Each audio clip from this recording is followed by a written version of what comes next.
Thanks for tuning in to Bicycling Las Vegas and More. I'm your host, Joe Mayo, and I hope to bring you information that will help you ride more efficiently, more enjoyably, and most importantly, safer. Content we will discuss is bike fitting, cadence, clip pedals, clothing, nutrition, lighting, safety, trails, where all the trails and where are some of the best rides in and around Las Vegas. And one of the things which today's pilot episode will be about is crash recovery. Something I know quite a bit about. And it's taken me 4 years to get back on the bike after a rather serious crash. So let's go back. It was January 28th of 2020. And I started that ride off. It started out to be a beautiful day in Las Vegas. And it suddenly turned dark. So it was a beautiful January day in Las Vegas.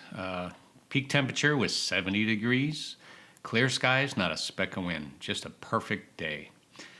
I started the ride off at the Wetlands Park and continued on to the trail out towards Lake Las Vegas, along Lake Mead, up to Boulder City, and down through Henderson, and kind of a big loop and kind of come back. In total, it's 55 miles, and it's all paved bike trails, something you would think would be relatively safe. Well, I felt really good that day. I was clocking some really good numbers at the time for a 58-year-old. Still had great energy, and I was on mile 53 of 55. And up ahead, I saw maybe a middle-aged man walking his dog, small, maybe, something like this, maybe 30 pounds, 30, 40 pounds. And I yelled, behind you, as we're supposed to do. And he actually heard me, and he did reel the dog in, and everything was kind of fine. And I'm cruising 28 miles an hour or so. And as I came up to him, right when I got to him, his dog darted right in front of me. And I hit him dead square in the center. Next thing I remember is the incredibly powerful, painful impact on my head. Apparently I flew through the air and I landed on my head. Figure I'm going 28 miles an hour. And the pain is something I cannot explain. It's something that I just try to psych my mind out into making the pain go away. And it took some time. While I was laying there, all I knew was something catastrophic had happened, and I had thoughts of being paralyzed. It was the most frightening thing that's ever happened to me in my life. And several minutes later, the pain was starting to ease up, and I was starting to get a little composure amongst myself. And I heard a voice say, "Are you okay?" And I'm assuming it was the gentleman with the dog. And I'm somebody, I could darn near sever an arm. And you say, "You okay?" Yeah, I'll be fine. Let me just Band-Aid it up. Hey, I'm good. Let's rock. And I just remember saying no, because I knew I wasn't. And that's the last I heard of anybody. Several minutes later, I was able to kind of sit up and still disorientated. I could feel what felt like dirt and grit in my mouth. Turns out all my front teeth were chipped, and pieces of tooth is what I felt in my mouth. And anyway, as I got up, I looked around. I'm somewhat in the middle of the desert, and there's nobody around. So he indeed left me laying there with critical injuries. And anyway, as most guys do, I try to shake it off, and I figure, I can just, I'll feel better. Let me get back on the bike and go. And I kind of got back on the bike, and the intense pain down my back, I can't describe it, was terrible. But at that point, I could kind of walk through the desert into a shortcut. To get me back, that would be about a mile instead of 2 miles. So I did that, and I got back to my truck. I could not get the bike. I had a heck of a time getting the bike back onto the rack or into my truck. Couldn't lift it up. And anyway, I managed to do that, and I proceeded to drive home in this condition. And one of the things I noticed as I was driving is I could look straight ahead and be okay. If I tried to turn my eyes left or to the right, I went cross-eyed. So I knew that wasn't good. So I called my wife as I was driving home, and I told her, something bad has happened and I need to go to the ER. And that's something I don't think I've ever done in my life. But I knew things weren't right and something was definitely wrong. So I got home and my neighbor and friend Tom took me to Mountain View Hospital. And you get to the ER and there's 50 people in there waiting. And they took a look at me. They did kind of an eye test. They could see my eyes were all cross-eyed and stuff. And they immediately took me back for brain scans and CT scans and all kinds of stuff. So they immediately took me back and did all these tests. And I remember them lifting me up to get me on the table for the CT scans. And oh my gosh, the pain was insane. And at that point, the nurse came up and she said, "We're going to give you some morphine for the pain." And I never in my life would ever consider taking morphine. At that point, with the pain, I was like, hook me up. Give me a double dose, whatever it takes. And she hooked me up and said, give it a minute or two and you'll feel fine. Well, minute goes by, 2, 3, 4, 5, and I'm like, okay, I'm still feeling pain. And it didn't matter. The pain was just there, and yeah, it was tough. But anyway, when the test came back, I had a severe concussion. Like I said, I'd chipped all my front teeth, and I crushed 3 vertebrae. One very severely. It was 18 millimeters in the back and 7 in the front. And I guess it should be 18 all the way around, so it was kind of like this. And the second one wasn't quite as bad in the first one. It wasn't as bad, but still, it was problems. So I spent a couple of days in the ICU, and there was no point in me staying there anymore, so they discharged me. And I came home where I laid around. I couldn't do anything. I mean, I couldn't lift a coffee cup. Lifting a coffee cup put enough pressure on my back to make me go insane. So as time passed, I got to move around a little more, and then I knew I couldn't go on like this. So I went to have a procedure done. It's relatively new. I think it's only been around for 10 years. I can't think of the name now. I'll put it up here. But it's a procedure where they go in and they stick this big needle, I guess it's the size of a nail or something, into your bone. And your vertebrae is porous like a sponge. I didn't realize that. So they put that in there and they put like a balloon in it and they pump it up with air so that it kind of brings it back. Now they can't bring it back because it was damaged so bad. They can't bring it back all the way, but they did bring it back quite a bit.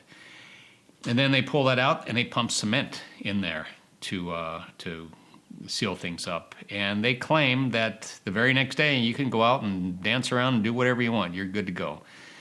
That's, I guess, for the bone, that's good, but there's still nerves and tendons and all those other things. So even 4 years later, I still have pain, but nothing like it was prior to the operation. So that's something I'm glad I did. I know other people have had similar problems with the vertebrae, and they didn't do anything, and they're lifelong on pain meds, and that's something that I did not want to do. Also, let me jump back for a second. Prior to the operation, I was at home recovering, and then COVID hit, and everything shut down. And that kind of worked in my favor because I did work in the casinos and I didn't have to take a leave. I was already off. But the heartbreaking thing was, I use Strava and I'm seeing all of my friends out there riding. They're riding down the Las Vegas Strip because there's no cars. Everything's closed. And it was so heartbreaking for me that such a rare opportunity and I couldn't be a part of it. But let's fast forward. We were off work for 2 months, and my recovery was going well.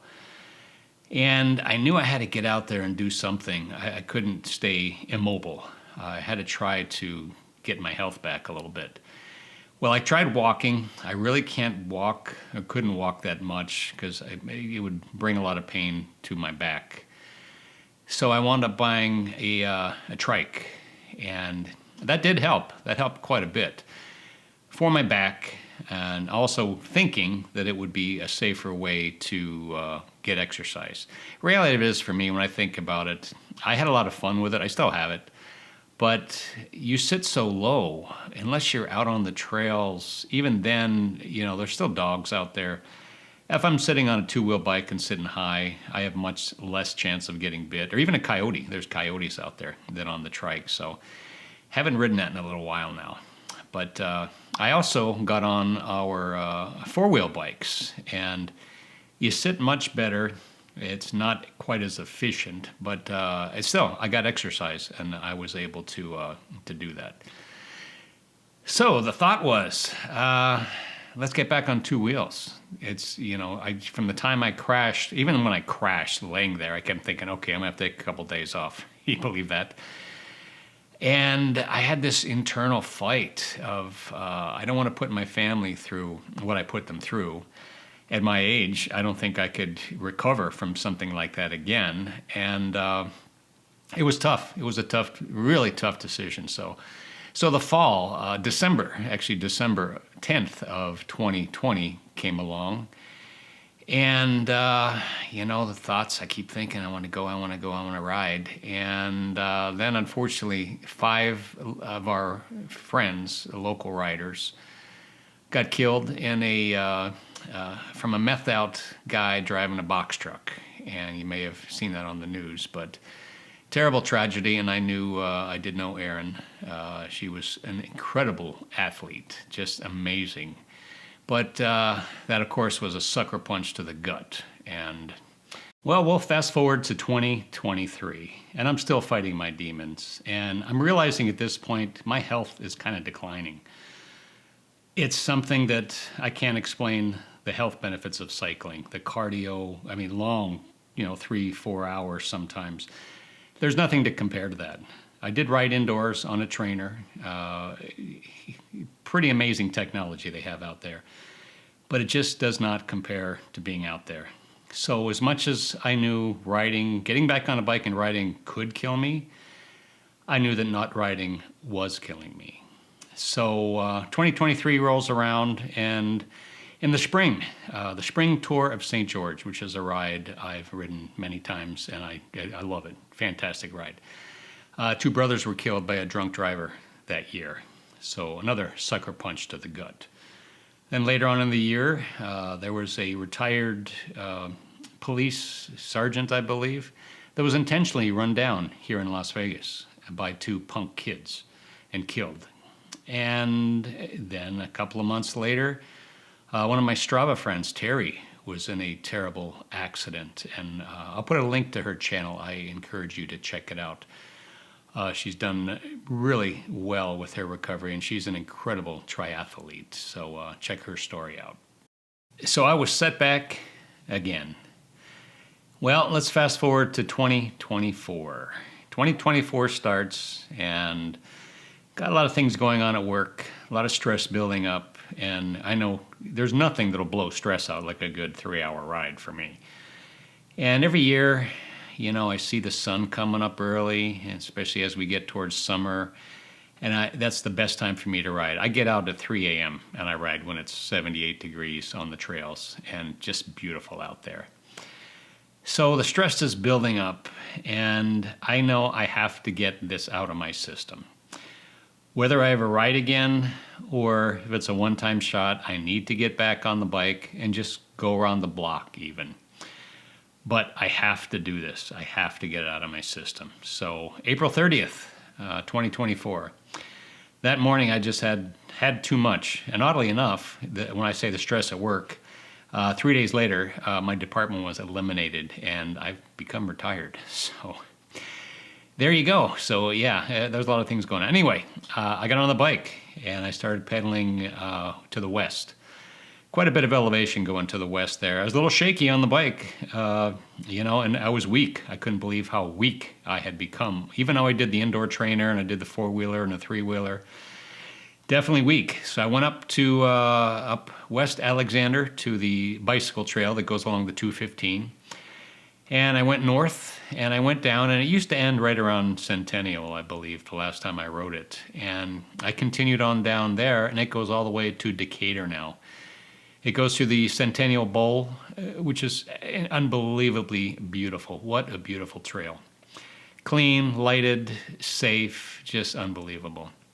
So I went all the way to the bottom, and I turned around and came back, and I wind up topping out with 22 miles. And I can't tell you the rush of in my mind, my physical, mental, intellectual self came alive again, something I hadn't felt in 4 years. And I got back, and I knew I needed to start riding again. Not to the level that I was, and I certainly will be even safer than I was before. Well alert, more than ever. So anyway, that's my story and how I got back on the bike. So as far as you or any friends that may have been in a crash, whether mild or severe, I can't really tell you what you should do yourself. If there are medical issues, certainly consult a medical professional first, and then make your decisions yourself. You may be content with just not ever riding again. I thought I would be, but truly 4 years of being tormented, missing out what was such a huge part of my life. I had to get back on. And I'm 62 now, and I hope to, this year in 2024, ride the Tour of St. George, the fall ride.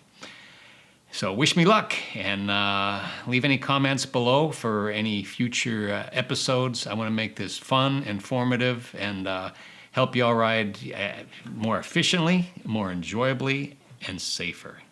See you next time.